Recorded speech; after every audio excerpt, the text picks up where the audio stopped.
From CBS News Bay Area, this is the Evening Edition. Now at 11, it is last call for Anchor Brewing public taps. Dozens of people showed up to enjoy one last cold one from the San Francisco legend. It's a shame. It's kind of surreal. The vibes are really good. So, yeah, I mean, just overall, it's sad, but it's a nice send off. Then some mobile home parks in the North Bay may be closing, and residents are worried they will have no place to call home. Also, people in one Oakland neighborhood demanding action from the city. They are fed up with finding stolen and burned out cars behind their homes. Good evening, I'm Brian Hackney. And I'm Andrea Nakano. Anchor Brewing's public taps close their doors for possibly the last time tonight, but there's still hope that someone could swoop in and save the day. Company announced plans to close down earlier this month after being in business for more than a century. But employees got together to make a pitch to buy the company, and since then, dozens of other parties have come forward as well. In the meantime, tonight was about celebrating the company at their tap room, where a huge line formed before the doors even opened. Betty Yu is there for us with the latest. Betty? The 127-year-old Anchor Brewing Company had its final service here at its tap room on Sunday. So many people showed up, they actually had to turn people away before they officially closed their doors. The line to get into Anchor Public Taps stretched down the block in Potrero Hill. Many fans of the historic San Francisco brand savored the last pints of their favorite beer and picked up whatever they could carry on their way out. Tell me what you got here. Oh, I got a lot of memorabilia. I got some beers to go. San Francisco resident Tim McNeil picked up Christmas ale from 2017 and 18. I typically don't drink it during the summertime, but I was like, I kind of felt like I had to do it. Anchor Brewing Company's heritage goes back to the gold rush. Sapporo USA announced in July that it would be closing because of a huge loss in sales, largely due to the pandemic. Employees were given 60 days notice and promised severance packages. Why was it important for you to be here as a Boston resident? As a Boston resident, nostalgia. Bill Covert stopped by before catching a flight on Sunday. It's a shame that something like this is going away. We're just hoping that someone's going to rally. Anchor Brewing's future is still uncertain. Since announcing its closure, the brewery said there are about 24 investors, including former employees, who are interested in buying it during the liquidation process. Patrick Mockel is a union rep who said the union is working with 2 law groups so they can present a competitive bid. The union wants to run it as a worker-owned cooperative. We know how to run the plant for the most part. If you try and sell it or try and sell it to another company and just fire everybody and get rid of us, you're going to have a hard time training everybody. Anchor Brewing spokesperson Sam Singer said there should be a decision in the next month or so as to who the owner or owners could be. But I think the outpouring of support for Anchor Brewing Company from employees, from the public, from San Francisco is an indication of how strongly people feel about the beers and the company.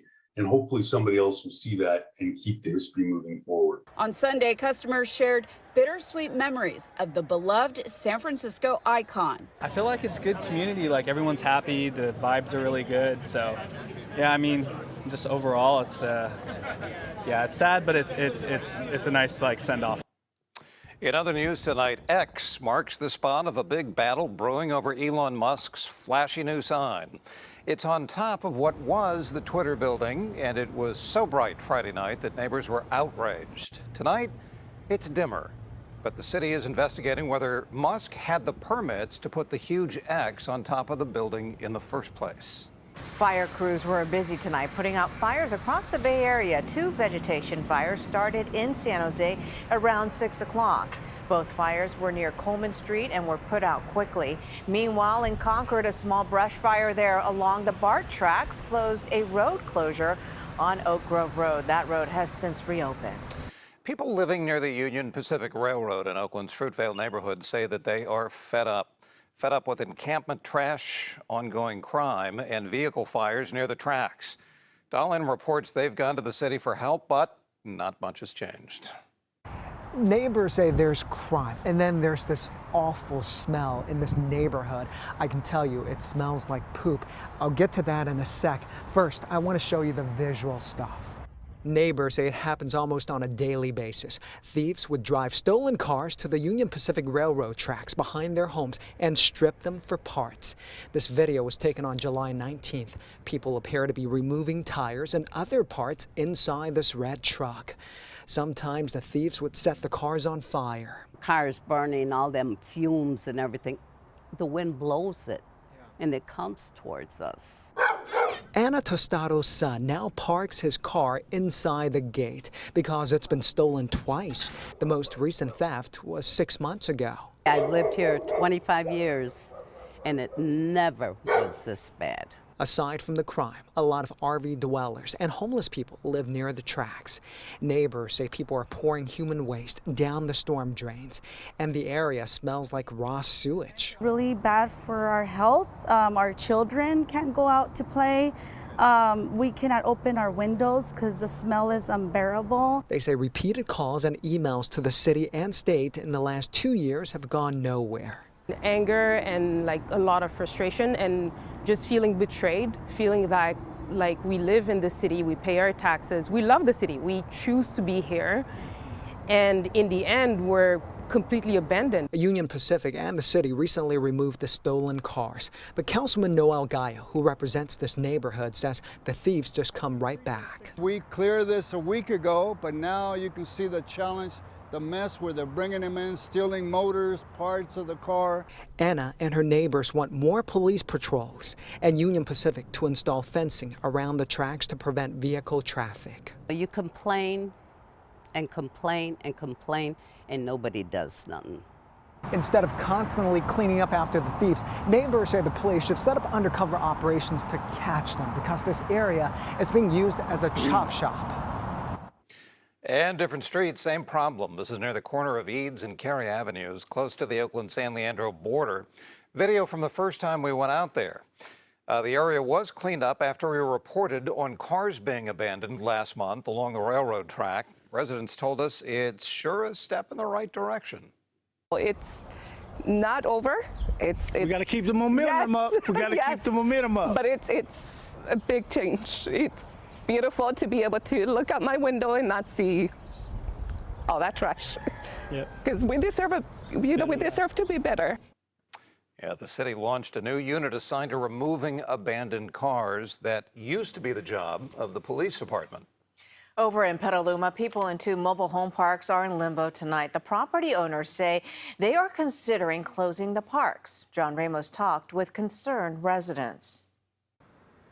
Mobile homes are often a great bargain in the Bay Area, but there is a downside. If the property owner ever tells you have to leave, how do you pack up and go when you actually own the house you're living in?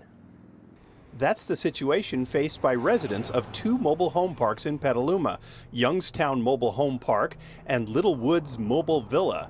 Earlier this month, residents received a letter headlined "Notice of Potential Closure of Mobile Home Park."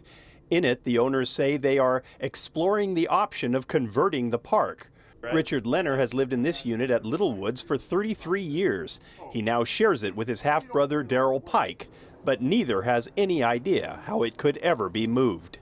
They said that they were going to take it 50 miles away. We didn't know where they were going to take it. This thing would make it 5 miles down the road without falling apart. They're called mobile homes, but many of them could never actually be relocated, even if the owners had the money to do it and a place to take them. Josefina Arango has lived in her home with her husband and 3 kids for 11 years. If they say we're closing the park, where do you take this? Nowhere. I don't have another place to take my house and put it. I don't have a place. And many people don't have another place to go with their houses. In the letter, the Little Woods Park owners blame the cost of maintaining the aging infrastructure. But they also add another possible reason. Quote, the park owners conclude they can no longer economically operate the park based on measures taken by state and local government. That is a reference to recent laws and regulations establishing rent controls and eviction protections specifically for mobile home owners.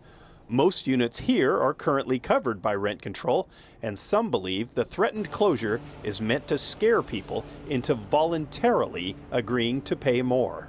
Oh, you have to sign this, but if you read between the lines, it says, oh, by signing this, you're giving up your rights to rent control. I'll keep fighting it. I'll keep going to the city hall, and I'll still fight this until the end. I get very tired of them continuously coming after us.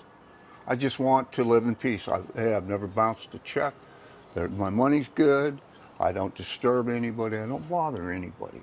But they keep bothering us. There is no timeline. In fact, the letter said it was not a formal notice of closure. The owners are just thinking about it and giving the residents something to think about as well. We were unable to contact the park's owners today, but a meeting is scheduled for next month at City Hall. Boy, look at that. 70 million people across the U.S. under heat alerts tonight. Triple-digit temperatures forecast for much of the country this coming week, including Phoenix, where it's been above 110 for the entire month of July.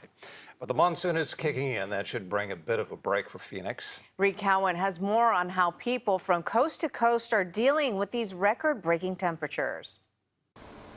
A dangerous heat dome punishing the nation. The last week of July testing the mettle of millions. It's miserable. I mean, I work outside, so it's even worse. In Denver, 90-degree days made for long nights for mom Amanda Morian. She's without air conditioning, just like 10% of Americans. I can't swaddle him at night because it's just too much.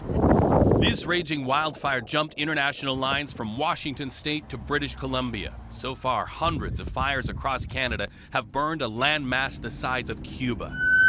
People across the U.S. are dialing 911 for help. The CDC's heat and health tracker shows the most ER visits last week were in the West, followed by the Southwest and the Florida Panhandle. Fire hydrants offering small consolation for New Yorkers, while others seek relief at the city's 500 cooling centers. Animals, too, getting help. At the LA Zoo, chimps chomp on meat pops under misters while meerkats munch on mice cubes. And otters, they stay in the water, feasting on frozen fish. All strategies to keep the animals safe, with zookeepers looking for signs of distress. We would look for lethargy or not wanting to eat, then they call the vets immediately and they can be under veterinary care. And those same zookeepers say that's instructive for you at home with your pets. If they start showing that they're lethargic or they're not eating or drinking, maybe the heat is too much for them as well. Barbershops across the Bay this weekend came together for a good cause, a toy drive for kids whose parents are in jail. A number of barbershops pitched in. Folks came by to drop off donations. It's estimated that in California alone, nearly 200,000 children are affected by having a parent behind bars. In order for us to break the cycle and create public safety, it starts with our kids. We have to break that cycle. We have to keep them connected to their parents so that the kids can see firsthand where they don't want to end up or don't want to make the same mistakes. Collected toys are donated to Oakland-based nonprofit Community Works Best. And while Taylor Swift was in the Bay Area for her Eras tour this weekend, she made a donation herself to the Second Harvest of Silicon Valley Food Bank. She has been making donations at tour stops across the U.S. The food bank says that her donation will help them to continue to provide food for about 500,000 people each month. Taylor Swift is indirectly donating to local business as well. Hotels near Levi's Stadium were full. Restaurants were packed. One firm estimated that Swift's tour could add $5 billion to the economy worldwide.